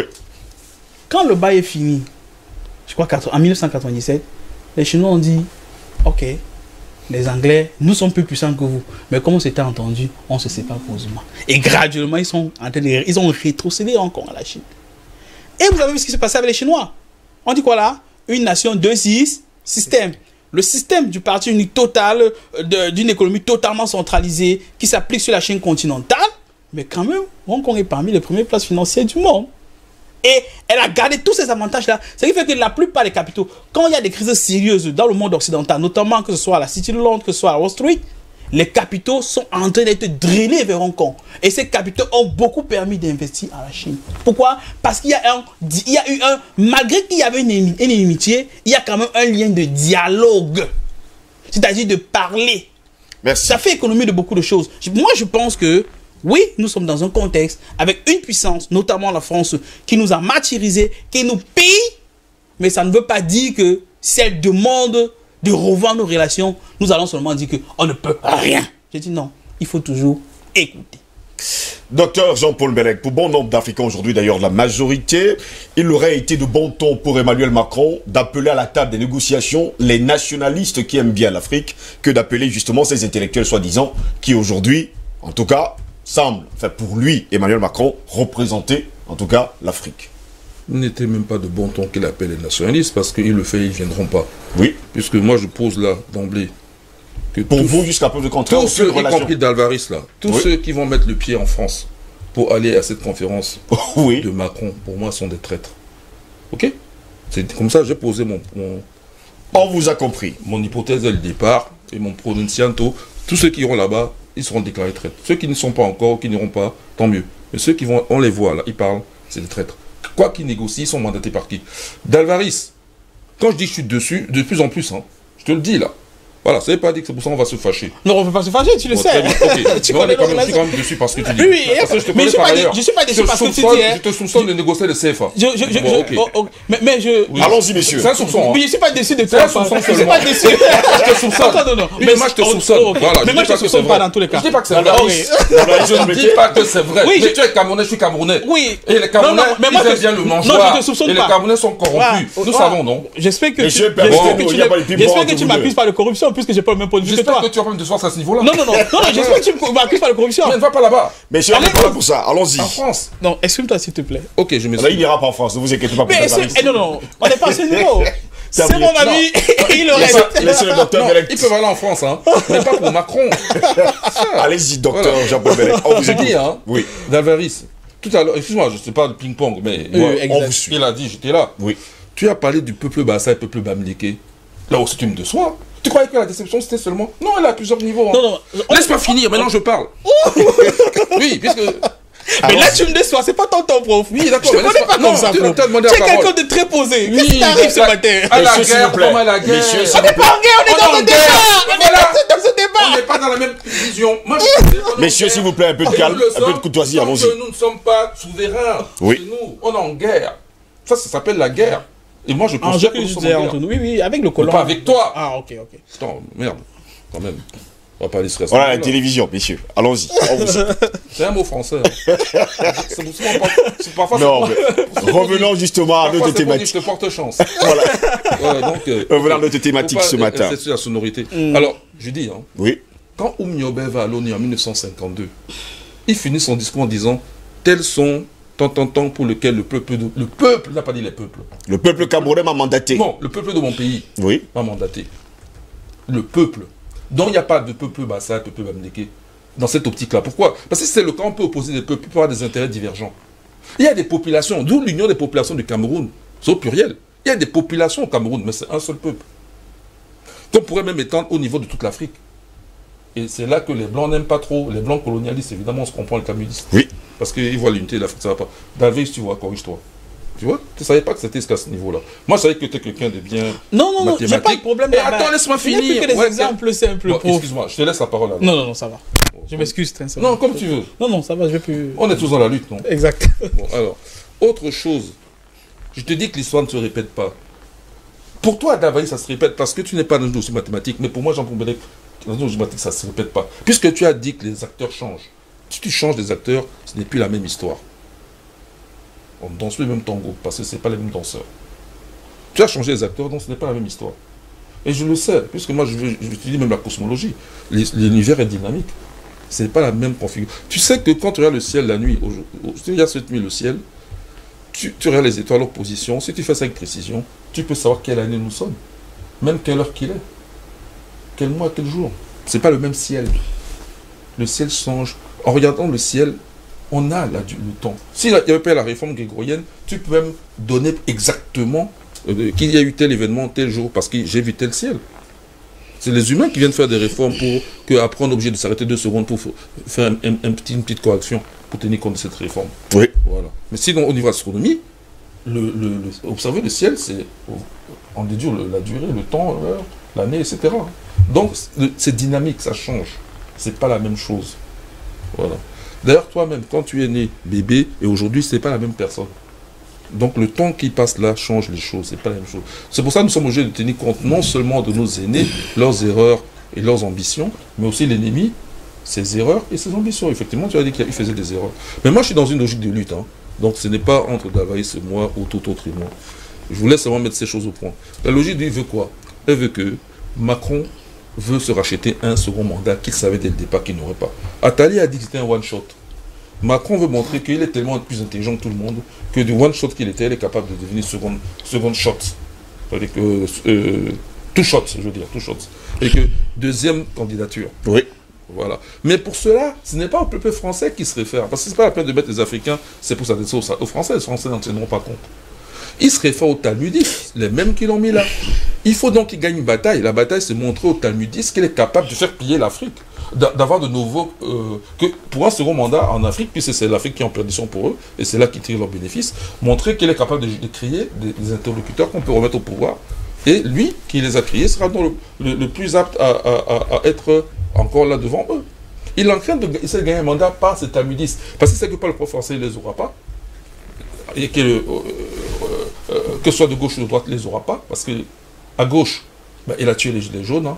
Et puis, c'est pas seulement il a tué les gilets jaunes, mais il a détruit ces partis-là, qui sont réduits à zéro. À droite, il les a détruits aussi. Et en plus, il a massacré les gilets jaunes. Parce que les gilets jaunes, on ne sait jamais de quel côté ils sont. Ils sont bien de gauche que de droite. Hein. Ils sont de tous les côtés. C'est le peuple français, tout simplement. Il ne peut pas avoir un mandat clair et net. Par contre, entre-temps, à force de prôner l'anti-islamisme et tout ça, il a permis à Marine Le Pen d'augmenter davantage, de devenir un peu plus banal. Donc, si quelqu'un a le vent en poupe, c'est Marine Le Pen. Bon, on a encore 1 an des élections. Elle n'est pas obligée d'être élue. Mais Macron, lui, n'a pas du tout de garantie même d'être candidat. Fiable. Donc, oui. Pour cela, il faut qu'il le gagne auprès de ceux qui l'ont mis là, alors qu'il n'avait pas. Vous l'avez dit ici, il n'avait. Oui, le jeune, là, il a dit tout à l'heure. Songo, c'est Songo. Hein. Sango. Il a dit tout à l'heure qu'il n'avait pas d'assise politique. Il a utilisé un autre mot, mais ça revient à dire ça à la base. Donc, ce sont des gens qui l'ont monté. Et il veut avoir la même. Comment dire possibilité auprès des mêmes gens. Mais pour cela, il faut. Et là, l'Afrique devient le pion qu'on va utiliser pour gagner à nouveau un mandat de la part de cet amudiste-là. Voilà, qu'il ressoutienne à nouveau. Alors, sauf que nous ne sommes pas, comme ils le disent, des bien meubles. Nous ne sommes pas des animaux. Ils ont beau nous traiter comme tels, mais la réalité, c'est que nous ne sommes pas. Ça ne changerait pas la réalité. La réalité, c'est que, au fait, justement, on parlait de puissance mondiale. Les premières puissances mondiales, s'il fallait dire, mais c'est l'Afrique. C'est l'Afrique, puisque à l'époque où l'homme naît en Afrique, est-ce qu'il y a des hommes ailleurs d'abord? C'est une bonne question. Donc c'est la seule puissance mondiale. Et puis quand les hommes sortent d'Afrique, ok, ils se réfèrent encore à quoi? Est-ce qu'on connaît même le blanc avant 8000 ans là? Il y a un blanc à l'horizon, il y a un asiatique, ça existe ça même. Donc la puissance, si on compte les durées, la longueur, nous on est hors compétition, on s'en fout. Puissance mondiale ou pas, on s'en fout. Parce qu'on est de fait. Personne ne peut défaire l'Afrique. On l'a démontré. Même au plus bas, avec l'esclavage, on a remonté. Même avec les travaux forcés à connaissance, on a remonté. Et c'est ça qui continue jusqu'à la victoire finale qui est inéluctable. Donc, les autres, ils perdent leur temps. Mabankou, Mbembe, il dit quoi de bon? Il va dire quoi? Il n'a encore rien dit, mais il va dire quoi? Allez, Mabankou fait justement partie du groupe. Hein. Oui, non, mais là, je marque ça Mbembe. Mabankou m'excuse. C'est juste un petit dérapage. Oui. Voilà, je parle de Mbembe. Mabankou, d'ailleurs, qui est franco-congolais. Oui. Quant à Mbembe, je soupçonne que lui-même est français. Il n'ose pas le dire. J'ai regardé sur Google, c'est pas marqué qu'il est français. Je soupçonne qu'il est français. Je connais comment ça se vit en France. Moi je ne suis pas français. Lui, il doit être français. Mais il ne peut pas le dire parce que du coup, il ne sera plus camerounais, officiellement. Alors, il veut parler de façon légitime pour le Cameroun, tout en étant français. Je soupçonne que le gars est français. Mais bon, passons. Je soupçonne seulement. Voilà. Mais Bambakou, c'est clair dans sa biographie, c'est marqué qu'il est franco. Il est franco. Mais je parle de Bembe, lui qui est camerounais. Allons-y, on vous suit. Voilà. Alors, il va parler des Français. On s'en fout. Il n'a rien à parler. Il n'a pas été mandaté. Ou il n'a pas été mandaté. C'est pour ça qu'il parle de... D'abord, il s'appelait le porte-parole. Podol. Ambassade, ça veut dire porte-parole. Il parle pour son peuple. Il a été mandaté. Lui-même le dit à la fin de son discours, j'ai été mandaté. Même mandaté par qui? Par personne, n'a aucune légitimité. Aïs, il a dit, en citant Beyala, qui elle-même pourrait très bien être... Beyala est plus compliqué que tu penses, hein, Anatole. Elle pourrait très bien en faire partie. Hein. C'est peut-être parce qu'on l'a su d'office, c'est tout. Hein. Elle est aussi un peu française, non? Elle est même française. Voilà, il ne faut pas également le oublier. Voilà. Non, je sais qu'elle est française. Voilà. Elle, son idée, c'était de l'intégration des Africains en France. Voilà. Mais je laisse seulement dire à Anatole qu'il cite beaucoup Beyala. Je l'ai cité 2 fois. 3 fois même. Si ce n'est 4. Bon, en tout cas, elle a beaucoup cité. Allez, ici, on comprend. Donc, il commence à 3 chez nous. Donc, je sais qu'il a fait le pluriel. Donc, mais peu importe, c'est pas ça le plus important. Le plus important, ce que je vais dire, c'est que elle peut très bien retourner sa veste pour peu qu'on lui fasse une proposition. Hein, le système français, là. Elle a quand même été mariée à Drucker, hein? Elle n'a pas été mariée à Drucker. Elle était mariée à un autre Français. Mais elle a été amante de Drucker. Du Drucker, oui. Elle n'est pas mariée. Là-bas, ils font la différence. Voilà. Donc, toujours est-il qu'elle fait la poule ou le coq comme on veut. Voilà. Et puis, on peut aussi l'inviter. Elle ira. Après, toi, les Français, c'est son président. Voilà. Nous autres, on n'a pas voulu de ça. Nous, on est de bons Camerounais jusqu'à la mort, jusqu'à ce que le pays soit libre. Quand le pays soit libre, on reverra les choses. Mais pour l'instant, la France est ennemie de l'Afrique. Il n'y a pas au Mali. Qu'est-ce qu'ils font au Mali? En Centrafrique. Hier même le Rwanda. Ici au Cameroun. La France ne veut pas de la repentance qu'ils font là-bas en Algérie. Ils font la distinction. Ils sont racistes. Il y a le racisme institutionnel en France. La France est ennemie de l'Afrique jusqu'à ce preuve du contraire. Si elle n'est pas, ok. Les bases militaires françaises sont démantelées tout de suite à ce moment. Et puis ils vont répondre du sang de Kadhafi. Et on oublie carrément les gens qui ont... Kadhafi, oublions même les... Enfin, oublions pas, mais le plus près de nous là. Kadhafi, ils l'ont tué. Kadhafi, c'est un leader africain qui comptait. Oui. Donc tuer Kadhafi, c'est tuer l'Afrique, je suis désolé. Le sang de Kadhafi, ils vont faire comment pour le rendre? Mais c'est pas le sujet jusqu'à la fin. La France, depuis Louis XIV, est ennemie du continent africain, en particulier de la race noire. À bon entendeur, salut. Merci, docteur Jean-Paul Bellec. Jusqu'à preuve du contraire, en tout cas, quand vous avez suivi le docteur Jean-Paul Bellec, Albert Anatole est ici, la France ne va-t-elle pas changer? Ne changera-t-elle pas? En tout cas, pour le docteur Jean-Paul Bellec, la France n'a jamais changé et elle reste l'ennemi de l'Afrique. Tout à l'heure, je l'ai dit lors de ma première prise de parole. Je vous ai dit que concrètement, nous sommes là dans une croisade de prédation perpétuelle. Il s'agit d'une croisade, d'une nouvelle croisade. C'est établi. Est-ce que l'Afrique a besoin de la France? Je pense que non. Dans le contexte actuel, l'Afrique n'a pas besoin de la France. C'est plutôt l'inverse. C'est l'inverse. Donc, je ne vois pas la France en train de prendre ses clics, ses claques et partir chez elle. On vous met sur la table des interlocuteurs, les interlocuteurs chauves-souris. C'est-à-dire qu'ils n'ont aucune légitimité, qui ne connaissent pas votre histoire, qui ne connaissent pas, les racines africaines, qui sont certains africains, mais qui ne sont pas absolument ancrés dans nos problématiques, dans notre mémoire historique. Vous en avez qui sont franco-africains, qui ont une coloration que vous connaissez. Donc je pense que là, de ce point de vue, tout est dévoilé d'avance.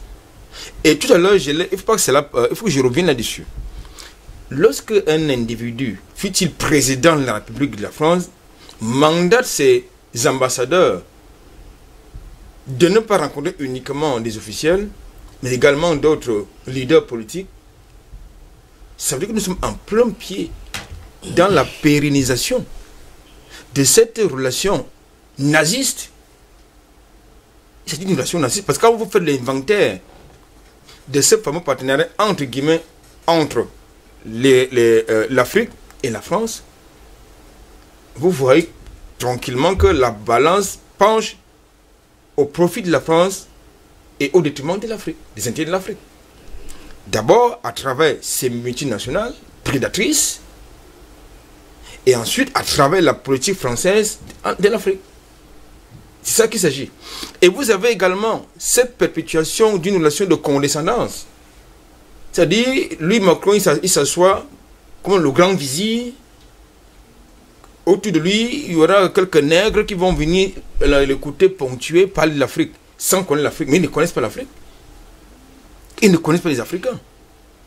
Et ça, c'est la raison pour laquelle je dis, on ne peut pas aller à Montpellier, en France, sur en territoire français, parler de l'Afrique.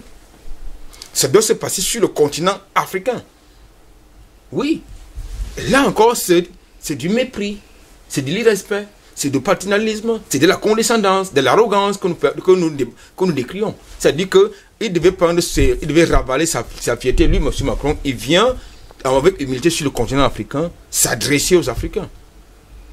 Parce qu'en réalité, qu'est-ce que l'Africain a à foutre avec la France? On n'a rien à cirer avec. Donc moi je pense que je pas des Africains authentiques, fiers de leur continent. On n'a rien à cirer avec la France. Parce que ça ne nous apporte rien. C'est plutôt, vous avez aujourd'hui des armées d'occupation françaises sur le territoire, sur l'espace continental africain. Ça pose un problème. Et ce qui est quand même paradoxal, c'est que aucun intellectuel parmi ceux qui sont invités à sa table n'a jamais décrié cela. Vous avez aucun véritable politicien qui n'a jamais décrié cela. Donc moi je crois que nous sommes là dans la perpétuation de la croisade qui a commencé depuis des siècles sur le continent africain. Donc moi je pense qu'il faut une rupture radicale. Contrairement à Dadibari qui lui il veut entrer dans le politiquement correct. Moi je ne suis pas dans le politiquement correct. Parce qu'aujourd'hui, lorsque vous faites, quand vous voyez les crimes, les assassinats politiques qui ont été commis par la France sur le sol africain, c'est un peu que vous révoltez. Et ces gens, ils sont même pas prêts de faire amende honorable, de faire plus de militer pour vous dire, faut présenter des excuses. À défaut de se repentir. Non, ils viennent vous faire comprendre que c'est eux les patrons sur le continent africain, c'est eux les faiseurs de roi, ils sont capables de vous réécrire votre constitution parce qu'ils soutiennent un candidat. C'est de ça qu'il s'agit. C'est de ça qu'il s'agit. Il faut changer de paradigme de manière radicale. Et ça, je ne pense pas que ça puisse faire l'objet d'une négociation. En tout cas, ça ne peut pas faire l'objet d'une négociation pour vous également. Armel Sango, vous avez suivi les uns les autres. Pour Albert Anatola ici, ça ne peut pas faire l'objet d'une négociation. Et pendant ce temps, pour plusieurs, pour les Africains aujourd'hui, la France ne quittera jamais le continent africain. Et si elle veut aujourd'hui négocier, la seule chose que les Africains attendent, c'est qu'elle quitte tout bonnement l'Afrique. Oui, si on laisse tout simplement à la France la volonté de lâcher l'Afrique, ça n'arrivera jamais. Donc il s'agit, n'est-ce pas, d'une nouvelle forme. Voilà pourquoi les Africains disent qu'ils ne veulent aucune négociation, qu'elle quitte tout simplement l'Afrique. C'est pour cela que nous prenons généralement dans les analyses la reconfiguration des rapports de force, puisque nous sommes dans la scène internationale. Et quand nous sommes dans la scène internationale, ce n'est pas du philanthropisme. La scène internationale est faite, n'est-ce pas, ici, parce que nous appelons généralement l'intérêt national égoïste de chaque État. Puisque si aucun État ne peut se suffire, il est clair que dans les relations internationales, ces États-là viennent chercher ce qui leur manque pour pouvoir implémenter dans leur État. C'est pour cela que je ne partage... La France ne quittera jamais l'Afrique. C'est pour cela que je ne partagerai pas le point de vue du docteur d'Alvarez, qui est beaucoup plus moraliste et idéaliste. Puisque dans cette théorie des relations internationales, c'est vrai, il y a la théorie idéaliste qui prône, n'est-ce pas, la coopération, le dialogue entre les États. Mais de plus en plus, il y a la théorie réaliste, n'est-ce pas, ici, qui définit les relations internationales par la jungle, par l'anarchie, par la violence et fondamentalement par l'intérêt. Et lorsqu'on applique cette théorie, lorsqu'on observe la configuration de la scène internationale aujourd'hui, lorsqu'on voit comment les relations internationales aujourd'hui se déroulent, on voit bel et bien qu'il s'agit bel et bien de la théorie réaliste qui est appliquée sur le terrain. On voit l'anarchie, on voit la violence, on voit comment les présidents sont destitués, on voit comment on nourrit des conflits dans des pays pour révolter les peuples. Donc aujourd'hui, c'est beaucoup plus la recherche de cet intérêt national égoïste là qui continue. Prise dans cette logique-là, la France ne peut pas partir. Donc, on propose ici la politique de la déconnexion, la politique d'une nouvelle reconfiguration des rapports de force. Aujourd'hui, il y a de plus en plus cette question-là qui taraude les esprits. Qui dirigera le 21e siècle? Alors, face à cette question-là, il y a deux hypothèses. Et il y a l'hypothèse de la Chine et il y a l'hypothèse de l'Afrique. Mais lorsqu'on compare ces deux entités-là, on voit bel et bien que c'est l'Afrique qui est un peu en avance parce que lorsqu'on voit la population chinoise, elle est totalement vieillissante. Oui. Elle est vieillissante et en Afrique, nous sommes plutôt dans le rajeunissement. La population africaine est faite à 65% de jeunes. Donc, sur ce plan-là, on est amené à conclure que le 21e siècle sera, n'est-ce pas, ici, africain. Et cela se confirme, d'autant plus que en 2013, le Sénat français va publier un rapport numéro 104, lors de leur session de... En déclarant haut et fort que l'avenir de la France est l'Afrique. Tout à fait. Oui. Lors de la session 2013-2014, où ils vont publier ils vont prendre 70 mesures. Et le titre de ce rapport-là, c'est l'Afrique, notre avenir. Oui. Voilà. Alors, j'ai essayé de feuilleter, n'est-ce pas, ce rapport-là. Et parmi les grandes mesures qui avaient été prises là-bas, il y a une qui dit qu'on doit redéfinir le discours de l'Afrique aujourd'hui. Le discours doit changer. C'est-à-dire ce discours... C'est ce qui a commencé avec la Chine Bembe. Tout à fait. Ce discours-là qui présentait l'Afrique comme étant un éternel assisté, comme étant le continent de la misère, comme étant un continent sans souveraineté, tout ce discours-là doit changer. On doit maintenant concevoir, appréhender l'Afrique comme étant un acteur qui peut également apporter sa pierre dans la construction de l'édifice mondial. Et les sénateurs français concluent par là en disant que ce n'est pas seulement l'Afrique qui a besoin de la France, mais c'est de plus en plus la France qui a besoin de l'Afrique. Parce que sans l'Afrique, la France ne sera rien. Donc, Steve, voilà comment on doit un peu observer la situation de ce sommet qui se profile à l'horizon. C'est un sommet qui s'inscrit dans la continuité de ce que j'ai cité ici dans ma première prise de parole, de ce processus d'insertion du continent africain dans sa relation avec l'Europe. Il y a l'esclavage, la colonisation, le néocolonialisme, tout et tout. Et aujourd'hui, nous avons même l'aide publique au développement, pour tomber sur l'expression de la conditionnalité que ces pays ont introduit dans cette aide publique au développement. Mais malheureusement, on a encore certains États africains naïfs, et je parlerai de la naïveté, qui continuent à croire que les pays africains peuvent se développer avec l'aide publique au développement.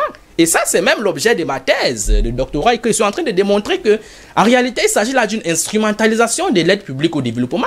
On ne saurait parler, on ne saurait, n'est-ce pas, ici, présenter l'aide publique au développement comme étant une panacée pour le développement des pays africains. Il s'agit là encore d'un mécanisme pour tenir les États africains en marge de leur développement économique. Donc aujourd'hui, pour prendre ce sommet France-Afrique et le recadrer dans le contexte même de cette conditionnalité de l'aide, vous allez voir que dans un contexte de rapport de force, l'Afrique pouvait même poser sur la table ces conditionnalités-là.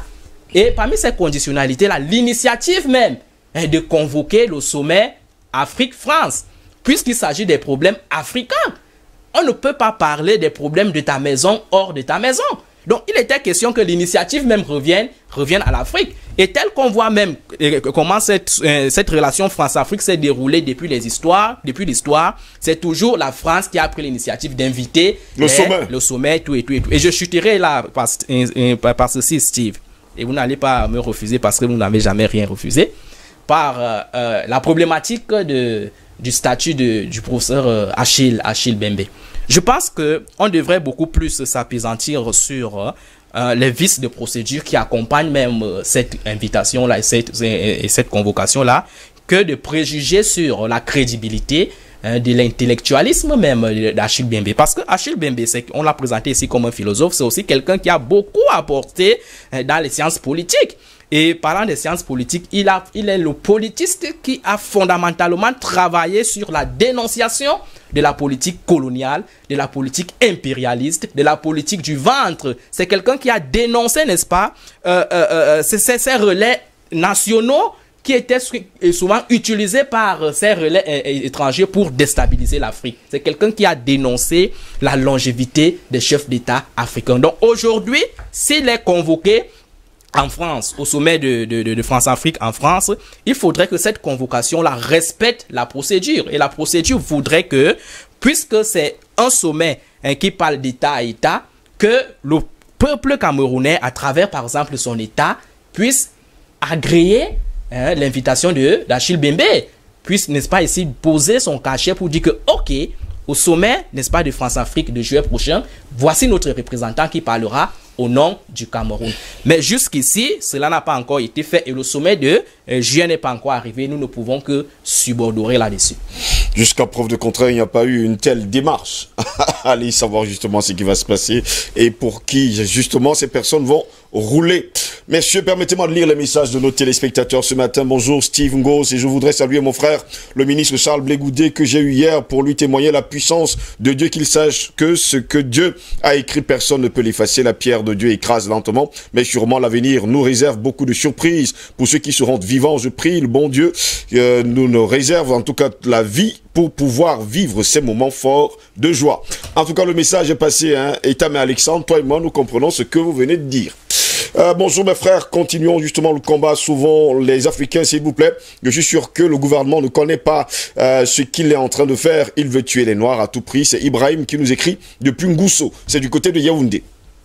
Bonjour Steve, bonjour le plateau. Je pense que les pays africains devraient se méfier une fois encore de cette idée de semblant de réconciliation. Ces gens ne font jamais rien sans quelque chose que ne se cache derrière, en tout cas. Comme l'a développé une fois sur le plateau, la dernière règle des Français est de ne jamais permettre que les Africains décèlent ce qu'ils ont derrière la tête. C'est des menteurs, que les leaders africains prennent leurs responsabilités. Sinon, pourquoi Mbembe représente-t-il l'Afrique? C'est Koudous qui nous écrit depuis le Bénin ce matin. Quelqu'un nous a envoyé une vidéo, on va la regarder, ne vous inquiétez pas. Bonjour DBS TV, mon rêve c'est de voir cette France-là disparaître, la politique du général de Gaulle. C'est cet homme de Gaulle qui a trahi la France au lieu d'être reconnaissant envers les Africains pour l'avoir aidé, pour la délivrer en récompense. Elle a retourné sa souffrance sur les Africains 35 fois. Elle a fabriqué des monstres dans des logiciels diaboliques pour nous diriger. Franc-maçonnerie, Rose-Croix, etc.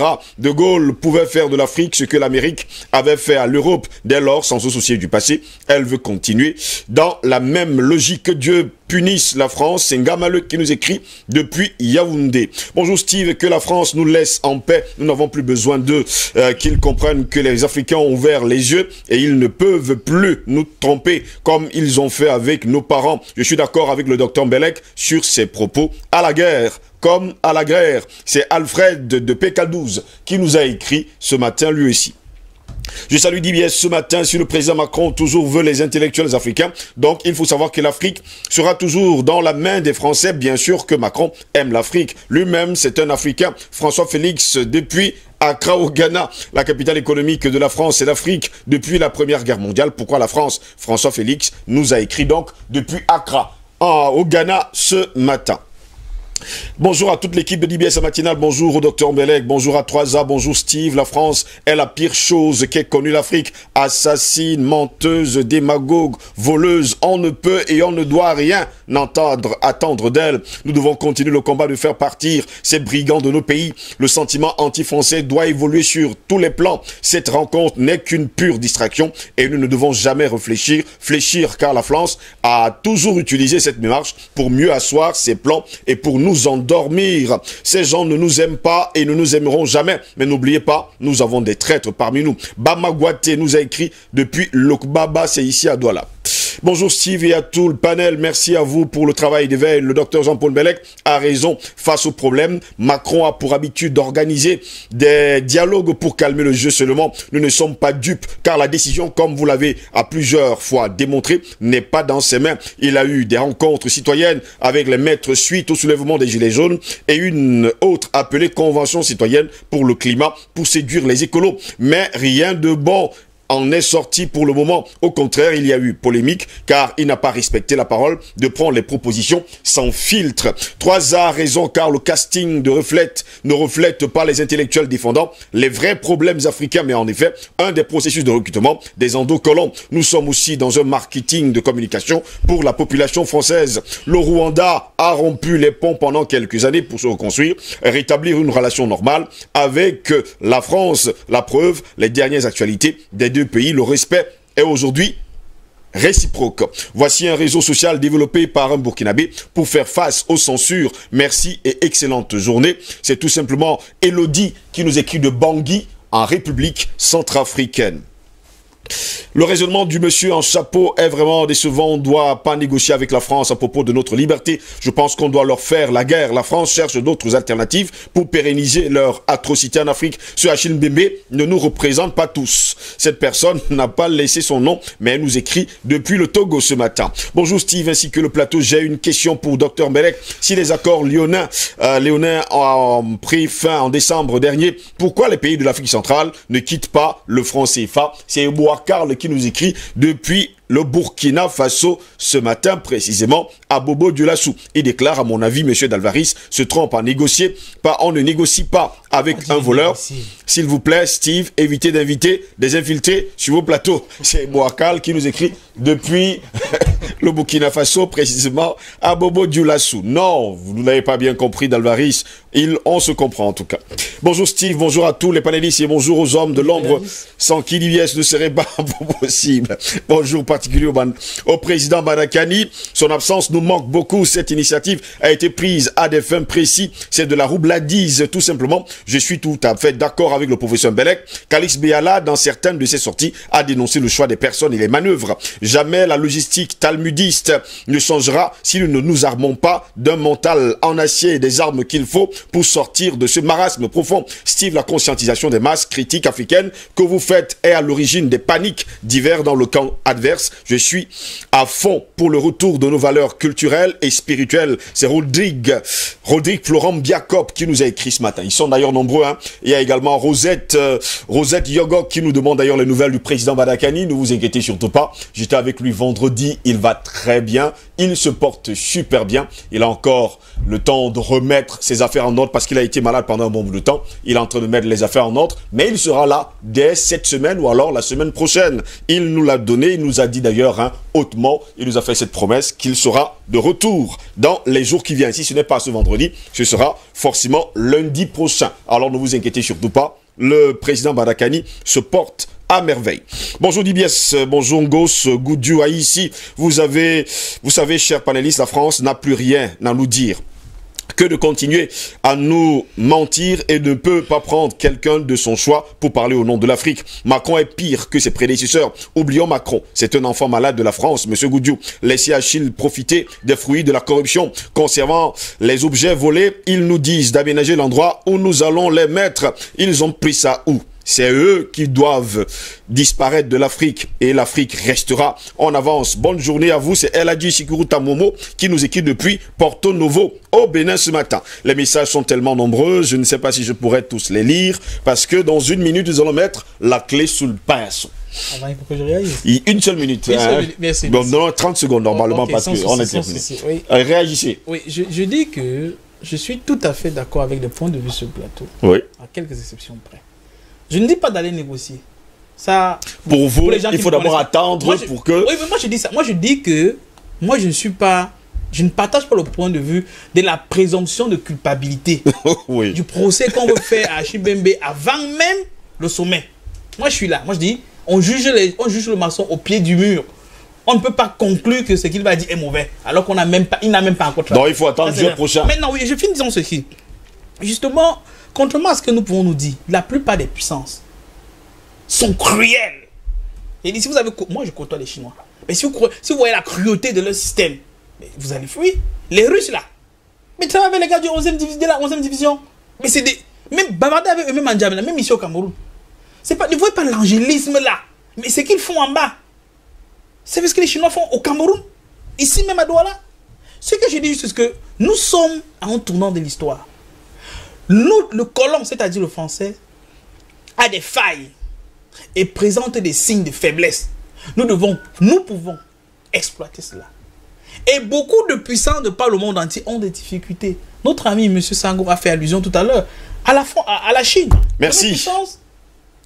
Bon, terminez votre dernier mot. Hein. Moi, je dis juste que oui. La Chine est vieillissante. Nous avons tout pour eux ici. Il y a 3 éléments fondamentaux qui peuvent permettre facilement à un État de prospérer.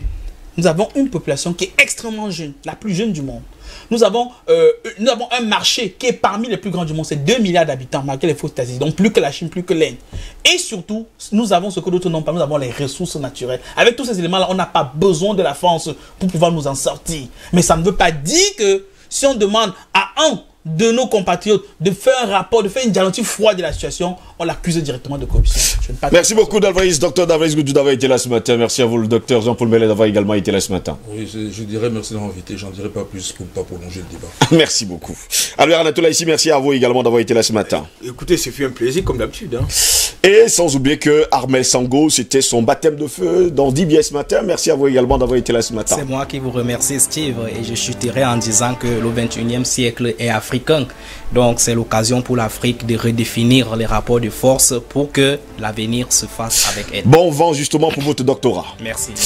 Et mesdames, messieurs, c'est ici que s'achève cette autre édition de DBS Matin. N'oubliez surtout pas, un professeur influence l'éternité. Il ne peut jamais dire où son influence s'arrête. Toute influence est immorale. Influencer quelqu'un, c'est lui donner son âme. Si vous exercez une influence, feignez au moins de l'ignorer, déclarait d'ailleurs un bon Africain.